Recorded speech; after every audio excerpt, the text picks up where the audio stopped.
그들은 노기가 가득하여 예수를 어떻게 할까 하고 서로 의논하니라. 이때 예수께서 기도하시러 산으로 가사 밤이 새도록 하나님께 기도하시고 밝음에 그 제자들을 부르사 그 중에서 12를 택하여 사도라 칭하셨으니. 아멘.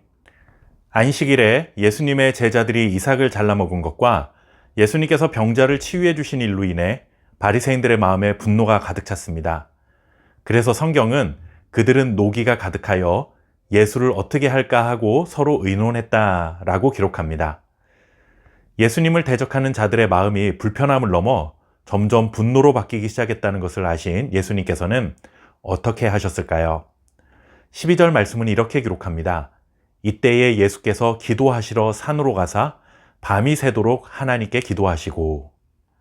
예수님께서는 자신을 대적하는 자들과 물리적인 충돌을 일으키시지 않으셨고 기도의 자리로 나아가셨습니다. 우리도 인생을 살다 보면 누군가로부터 미움을 받기도 하고 나 때문에 분노하는 사람이 생기기도 하고 잘못한 일이 없는데 오해해서 나를 미워하거나 시기하는 사람들 때문에 억울한 상황을 맞이하기도 합니다. 그럴 때 우리가 해야 할 일은 기도의 자리로 나아가는 것입니다. 슬픈 마음을 가지고 기도의 자리로 나아가면 슬픔을 기쁨으로 변화시키는 은혜를 경험하게 되고, 두려운 마음을 가지고 기도의 자리로 나아가면 두려움을 평안함으로 변화시키는 은혜를 경험하게 될 것이며, 억울한 마음을 가지고 기도의 자리로 나아가면 억울함을 위로해 주시는 은혜를 경험하게 될 것입니다. 슬픔, 두려움, 억울함, 이것을 기도가 아닌 우리 스스로의 힘으로 해결하려고 달려든다면 잠깐은 해결되는 듯 할지 모르지만 이내 또 다른 슬픔과 두려움 그리고 억울함을 만나게 됩니다. 하지만 하나님의 은혜를 사모하며 기도의 자리로 나아간다면 우리가 할 수 있는 해결 방법과는 비교할 수도 없는 하나님의 탁월한 지혜와 능력으로 슬픔, 두려움, 억울함이라는 깊은 수렁에서 건져내 주실 것입니다. 우리가 하나님 앞에 기도해야 할 이유가 바로 여기에 있습니다. 슬픔이 찾아오기 때문에 기도하는 것이고, 두려움이 찾아오기 때문에 기도하는 것이며, 억울하기 때문에 기도해야 합니다. 그런데 가만히 생각해 보면 평소에 마음이 평안하고 기쁘고 감사할 때는 기도의 자리를 잘 지켜가다가도 반대로 마음이 상하게 되는 슬픔, 두려움, 억울함을 만나면 기도할 마음도 아니고 기도할 상황도 아니라며 오히려 지켜가던 기도의 자리를 잃어버리는 경우가 많습니다.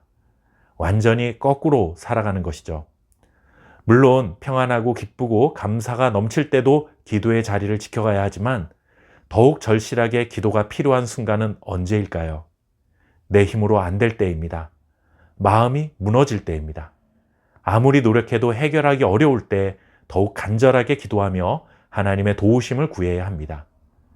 예수님이라고 그들의 분노가 두렵지 않았겠습니까? 잘못한 것도 없는데 적대감으로 대적하는 것을 보면서 억울한 마음이 왜 안 드셨겠습니까?